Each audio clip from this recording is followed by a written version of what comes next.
fall, make my body go, make our bodies higher and higher. Hello viewers, এখন আমরা Microsoft এক্সেলের পরিচিতি সম্বন্ধে জানব। আসলে মাইক্রোসফট এক্সেলটা কি আর এটাতে কি কাজ করা হয়। এটির মাধ্যমে বিভিন্ন রকমের হিসাব নিকাশ করা হয়।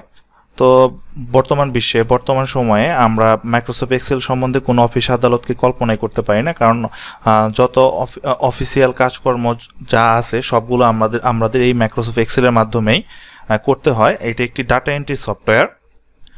তো অফিসের যত রকমের ডেটাগুলো আছে তো আমরা এই এক্সেলের মধ্যে এন্ট্রিগুলো করে থাকি। তো আমরা স্টেপ বাই স্টেপ দেখব মাইক্রোসফট এক্সেলে কিভাবে কাজ করতে হয়। তো আমি এই টিউটোরিয়ালে মাইক্রোসফট এক্সেলের পরিচিতি নিয়ে কথা বলবো। তাহলে চলুন আমরা একে একে পরিচয় হই মাইক্রোসফট এক্সেলের বিভিন্ন রকমের মেনু, বিভিন্ন রকমের অপশনসগুলো নিয়ে। তো প্রথমে আমি এখানে যে বারটি দেখতে পাচ্ছি, দেখুন এখানে কয়েকটি আইকন দেখা আছে। তো এই বারটির নাম হচ্ছে কুইক অ্যাক্সেস বার। দেন তারপরে আপনি নিচে চলে আসেন, নিচে চলে আসলে দেখবেন যে আপনার আরেকটি বার, এই দেখুন আরেকটি বার লেখা আছে যেখানে ফিল্টার, হোম, ইনসার্ট এই কথাগুলো লেখা আছে। তো এই বারটির নাম হচ্ছে রিবন। দেন তারপরে আমরা নিচে চলে আসি, এই নিচে এই এফএক্স লেখায় সম্পূর্ণ এই বারটার নাম হচ্ছে ফর্মুলা বার। আর এই মাঝখানে যে আমরা যে বারগুলো দেখতে পাচ্ছি, দেখুন এই অপশনগুলো চেঞ্জ করলে এখানে বিভিন্ন রকমের সাব অপশনগুলো চলে আসছে। এইগুলোর নাম হচ্ছে রিবন আইটেম টুলবার। এবং মাঝখানে আমরা যে শীটটা দেখতে পাচ্ছি, এই যে এই শীটটা, এটার নাম হচ্ছে আমাদের ওয়ার্কবুক। তারপর আমরা যে এই যে লম্বা একটি লাইন দেখতে পাচ্ছি, লম্বা লাইন, এটার নাম হচ্ছে র। এবং এই যে লম্বা এইদিকে বরাবর 1 2 3 4 দেওয়া আছে, এটা হচ্ছে কলাম। এবং প্রত্যেকটার মাঝখানে আলাদা আলাদা অংশগুলোকে বলা হচ্ছে সেল। অ্যাকচুয়ালি আমরা এই মাইক্রোসফট এক্সেলে এই র, কলাম এবং সেল এই তিনটার সমন্বয়ে কাজগুলো করব। আমাদের এই তিনটার সম্বন্ধে যত বেশি ভালো ধারণা হবে এবং কি তিনটাকে আমরা যত বেশি ভালোভাবে চিনতে পারবো, আমরা এক্সেলের কাজগুলো তত নিখুঁত এবং সুন্দরভাবে করতে পারবো।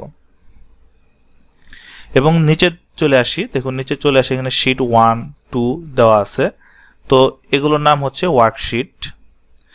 তো ডিফল্ট অবস্থায় মাইক্রোসফট 13-এ আমরা দুটা শীট পেয়ে থাকি এবং আপনি চাইলে এখান থেকে আরো নতুন শীট নিয়ে নিতে পারেন। জাস্ট প্লাসে ক্লিক করার সাথে সাথে আপনার শীটগুলো বাড়তে থাকবে এবং আপনার যদি প্রয়োজন না থাকে তাহলে আপনি এখানে রাইট ক্লিক করবেন, দেন ডিলিট প্রেস করার সাথে সাথে আপনার শীটগুলো চলে যাবে। তো এই হচ্ছে আমাদের এক্সেলের বারগুলোর পরিচিতি। তো এর ভিতরে কিছু কিছু কাজ রয়ে গেছে বেসিক, যেগুলো আমি আপনাদেরকে এখন দেখাবো। বেসিক কাজের মধ্যে তো আমাদের এই ডকুমেন্টটা ওপেন করলাম, আমরা ওপেন করার পর তো আমাদের এই ডকুমেন্টে তো কিছু ডেটা ইনপুট করতে হবে। তো ডেটা ইনপুটগুলো আমরা কই করব? ডেটা ইনপুটগুলো করব হচ্ছে আমরা সেলগুলোতে। আমি প্রথমে দেখিয়েছি এই প্রত্যেকটা অংশগুলো হচ্ছে এক একটা সেল। তো আমি যদি এখানে লিখি সাপোজ রহিম, আমি এই ডেটাটা ইনপুট করলাম এবং এখানে পরের সেলে আমি কিছু সংখ্যা দিলাম। আচ্ছা, তো এটা হচ্ছে আমার সেল, আমি সেলে ডাটাগুলো ইনপুট করছি এবং কি এই ডাটাগুলো আমি কোন রতে ইনপুট করছি আপনি খেয়াল করুন। দেখুন আমার কার্সরটা সরানোর সাথে সাথে আমার কিন্তু রগুলো সিলেক্ট হচ্ছে। এই অংশে আমি পয়েন্টার রাখার সাথে সাথে দেখুন এখানে আমার লেখা আছে A2, কারণ হচ্ছে আমি এ নাম্বার কলাম এবং র হচ্ছে 2, যার কারণে এই সেলটার নাম হচ্ছে A2। তারপরের সেলটাতে দেখি, তো পরের সেলটাতে দেখলাম আমি বি নাম্বার কলাম এবং র হচ্ছে 2, তাই এই সেলটার নাম হচ্ছে B2। তো বুঝতে পেরেছি যে র, কলাম এবং সেল জিনিসটা কি। তারপরে আমরা দেখব যে ধরুন আমি যদি এই লেখাকে, আমি এই ডেটাকে যদি কপি করতে চাই, Ctrl+C প্রেস করার সাথে সাথে দেখুন আমার এই সেলটা সম্পূর্ণ একটি মুভিং হচ্ছে। তো আমার এই সেলটা সিলেক্ট হয়েছে। তো আমি এখানে যে কোনো জায়গায় কোনো সেলকে সিলেক্ট করার পর আবার যদি কিবোর্ড থেকে Ctrl+V পেস্ট করি, তো দেখুন ওই ডাটাটা সেম ভাবে এখানে চলে আসছে।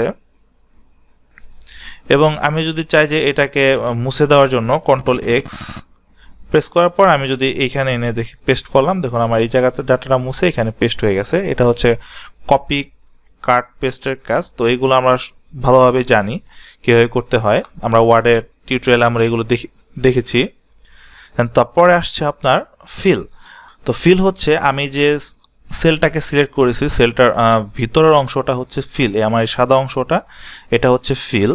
আর এই ফিলটাতে আমি বিভিন্ন রকমের কালার ব্যবহার করতে পারি। তো এই অপশনটার থেকে আমি ফিল কালারটা ব্যবহার করবো। দেখুন ফিল, আমি এই ড্রপ ডাউন মেনুতে ক্লিক করার সাথে সাথে আমার এখানে কালার চলে আসবে। আমি আমার পছন্দ মতো আমি যে কোনো কালার ইউজ করতে পারি। আমি সাপোজ এই কালারটা ইউজ করলাম, আমার দেখুন ফিলটা কালার হয়ে গেছে।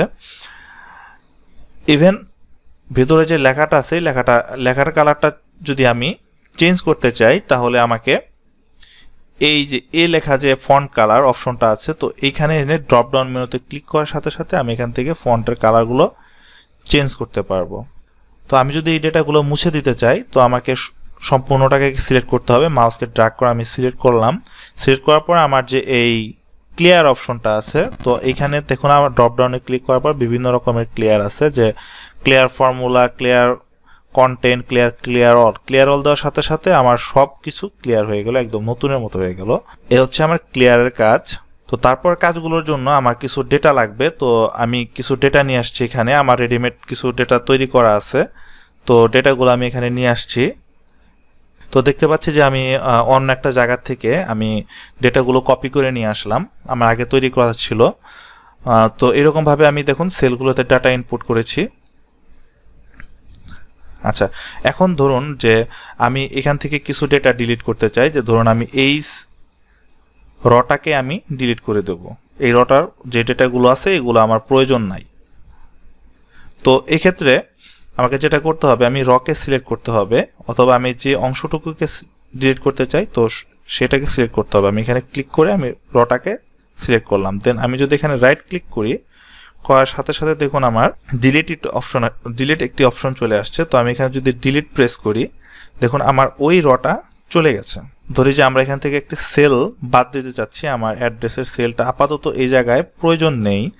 তো এখান থেকে আমি যদি সেলটাকে সিলেক্ট করি, দেখুন আমি সেলটাকে সিলেক্ট করেছি, করার পর রাইট ক্লিক করার পর যদি ডিলিটে চাপ দেই, দেখুন আমার সেলটা ডিলিট হয়ে গেছে।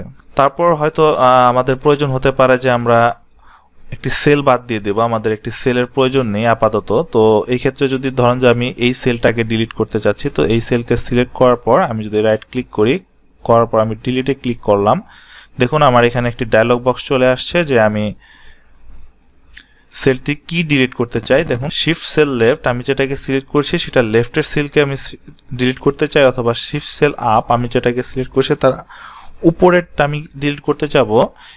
এন্টার র, আমি এন্ট্রি র, আমি কি রটাকে ডিলিট করতে চাই, অথবা এন্ট্রি কলামটি ডিলিট করতে চাই। শিফট সেল আপ যদি আমি ক্লিক করি, দেখুন আমার ডিলিট হওয়ার পরে সেলটা আপ উপর দিকে চলে আসছে। আর কন্ট্রোল জেড দিয়ে আমি ব্যাকে চলে আসি। তারপর অপশনটা হচ্ছে আমার ফাইন্ড অ্যান্ড রিপ্লেস। তো আমরা বুঝতেই পারছি ফাইন্ড অ্যান্ড রিপ্লেস জিনিসটা কি। আসলে ফাইন্ড শব্দ হচ্ছে খোঁজা, এবং রিপ্লেস শব্দের অর্থ হচ্ছে পরিবর্তন করা। তো এক্ষেত্রে আমি তো এখানে অল্প কিছু ডেটা নিয়ে কাজ করছি। তো যখন আমরা অফিসিয়াল বা কোনো কিছু কাজ করব, তো আমাদের হাজার হাজার ডেটা নিয়ে কাজ করতে হবে। তো একটা অর্গানাইজেশনে প্রচুর পরিমাণে ডেটা থাকে। তো সেখান থেকে আপনি যদি কোনো একটা স্পেসিফিক ডেটার প্রয়োজন হয়, তো সেগুলো খোঁজার জন্য আপনাকে ফাইন্ড অপশনের সাহায্য নিতে হবে। আপনি ঠিক এইখান থেকে যে ফাইন্ড অপশনটা আছে, আপনি এখান থেকে এই ফাইন্ড বক্সকে এভাবে ব্যবহার করতে পারেন, অথবা আপনি কিবোর্ড থেকে কন্ট্রোল এফ প্রেস করার সাথে সাথে আপনাকে ফাইন্ড বক্সটা শো করবে। দেন আপনি যদি এখানে যে শব্দটা বা যে জিনিসটা আপনি ফাইন্ড করতে চান, ধরুন আপনি জাহিদুল এই নামটা সার্চ করতে যাচ্ছেন আপনার ডাটা পেজে, তো আপনি জাহিদুলটা লিখে জাস্ট এন্টার প্রেস করার সাথে সাথে দেখুন আপনার জাহিদুল যে জায়গায় আছে আমার সেই সেলটাকে কিন্তু সিলেক্ট অটোমেটিক করে ফেলা হয়েছে।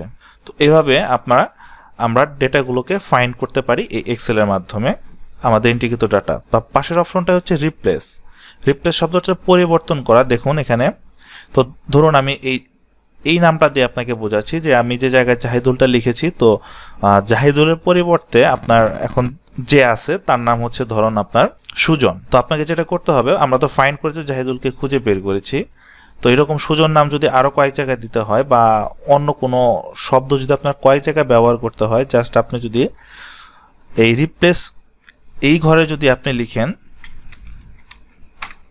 সুজন, যে আমি জাহিদুল নামটা পরিবর্তন হয়ে সুজন হয়ে যাবে। দেন রিপ্লেস অল, দেখুন প্রেস করার সাথে সাথে আমার এখানে জাহিদুলটা সুজনে পরিণত হয়ে গেছে। এটা হচ্ছে ফাইন্ড অ্যান্ড রিপ্লেসের কাজ। তো তারপরে চলে আসি আমরা ফর্মুলা বারে। তো এটা হচ্ছে আমাদের ফর্মুলা বার, আমি শুরুতেই দেখিয়েছি। আসলে এই বারটার কাজ কি? এই বারটার কাজ আসলে আমরা যে ফর্মুলাগুলো ব্যবহার করবো, এক্সেলের বিভিন্ন রকম ফর্মুলা আছে যেগুলো ব্যবহারের মাধ্যমে আমরা আসলে গাণিতিক প্রবলেমগুলো সলভ করবো। এখানে যখন আমরা একটা রেজাল্ট শিট তৈরি করব এক্সেলের মাধ্যমে, অথবা একটা প্রতিষ্ঠানের স্যালারি শিট তৈরি করব, বা বিভিন্ন রকমের স্টকের হিসাবটা করব, তো তখন আমাদের বিভিন্ন রকম গাণিতিক কাজগুলো করতে হবে। তো সেগুলো আমরা এখানে সূত্রের মাধ্যমে করব। তো এই সূত্রগুলো নিয়ে আমি পরবর্তী টিউটোরিয়াল আলোচনা করব। তো এখানে জাস্ট আমি এক্সাম্পল স্বরূপ দেখাচ্ছি যে আসলে ফর্মুলা সেলটা কিভাবে কাজ করে। তো এই ফর্মুলা বার নিয়ে বিস্তারিত আমি আমার পরবর্তী টিউটোরিয়ালগুলোতে আপনাদের কাছে দেখিয়ে যাব। তো ফর্মুলা বারের মধ্যে দেখুন আমি এখানে সেলটাতে কার্সর রাখার পর আমি ফর্মুলা বারে ক্লিক করলাম। দেখুন আমার এখানে কার্সরটা চলে আসছে। ধরুন আমি এই টোটাল যে আমার স্যালারিগুলো আছে, এখানে টোটাল কত টাকা স্যালারি, তো আমি এই টোটালটা আমি হিসাব করতে চাচ্ছি। জাস্ট এখানে যদি আমি দেখুন ইকুয়াল সাম লিখে ফার্স্ট ব্র্যাকেট, আচ্ছা ফার্স্ট ব্র্যাকেট দেওয়ার পর আমাকে দিতে হবে কি এখানে দেখুন একটি নিচে আমার একটা নোটিশ চলে আসছে, বা একটি নোট চলে আসছে। তো এই নোটের মধ্যে দেওয়া আছে কি সাম ইকুয়ালের পর নাম্বার 1, মানে আমার ফার্স্ট সেলটা সিলেক্ট করতে বলছে আমি কোন সেল থেকে কোন সেলকে আমি এখানে করবো। তো আমাকে দেখাতে হবে আমি কোন সেল থেকে কোন সেলের যোগফলগুলো চাচ্ছি, কোন সংখ্যার যোগফলগুলো চাচ্ছি। তো এটাকে দেখিয়ে দিতে হবে সূত্রের মাধ্যমে।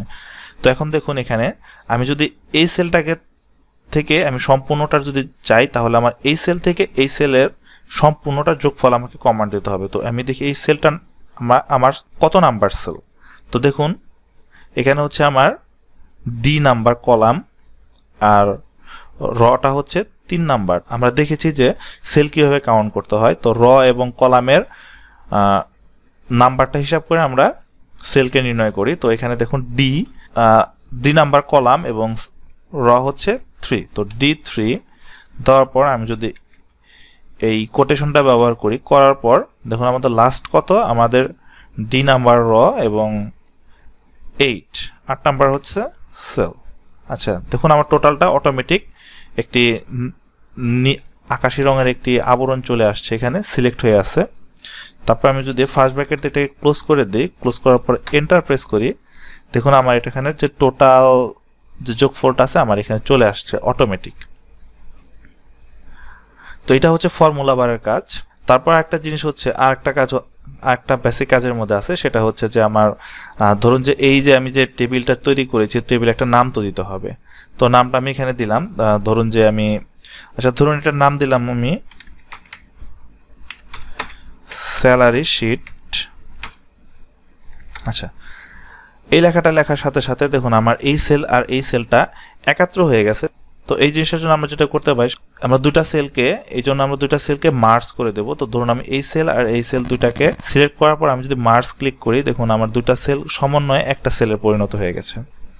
তো এটা হচ্ছে সেল মার্জের কাজ।